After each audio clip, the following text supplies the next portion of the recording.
સમર્થન સભામાં ઉપસ્થિત મંચ પર અગ્રણીજનો, 4 રાજ્યમાંથી આવેલા દરેક સમાજના શુભચિંતકો, મિત્રો, આપણે સૌ જાણીએ છીએ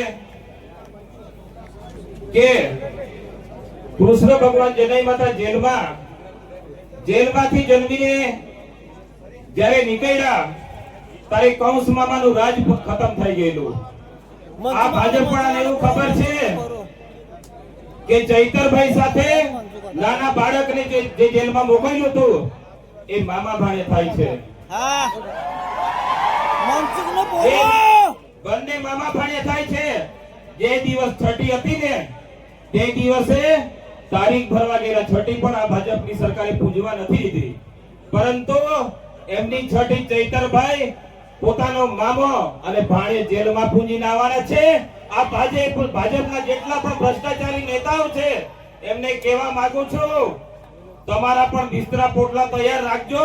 મામા ભાણે એક થઈ નીકળશે. મામા કોણ થઈને આવે ને આવે જે ન્યાય પ્રાણિકા છે એ મૌલિક જે કોર્ટ કહેવાય એની સજા છે. બીજી કોર્ટ છે એ આ જે સામાજિક જે સંગઠન છે, આ લોકોની જે જાહેર કોર્ટ છે એનો ચુકાદો ચૈતરભાઈ તરફી છે, અને કુદરતનો ચુકાદો ભાજપવાળાને જે પણ પોલીસ વાળાએ જે ચાર્જશીટમાં જે ખોટા જવાબ લખ્યા છે એના હાથમાં લખવો થઈ જાય એવી આ અમારા આદિવાસી સમાજના કુળદેવીને અમે પ્રાર્થના કરવાના છે અને દારૂની છાપ પણ પાડવાના છે. જે નેતાના જે જેલના ષડયંત્રમાં હાથ હશે એ સારી રીતે સાંભળી લે.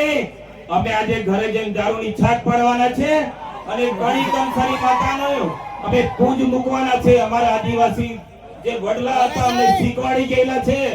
અમે એકવાર જંગલમાં રાત્રે 12 વાગે પગ મૂકે ને તારે કણી કંસારી માતાની ખાલી એમ છાક પાડીએ પૂંજ મૂકે ને એટલે વાઘ બી ડરી જતા હતા. તમે તો કયા ખેતરનો મૂળના માલિક છો? તમારે 7 જન્મ સુધી સત્તા નહીં આવવા દઈએ. તમે એકવાર લખી રાખજો, એકવાર મેદાને ચડજો. આદિવાસી હું છે ભાન પાડી દઈશું. આ સભામાં દરેક સમાજના આગેવાનો આવ્યા છે.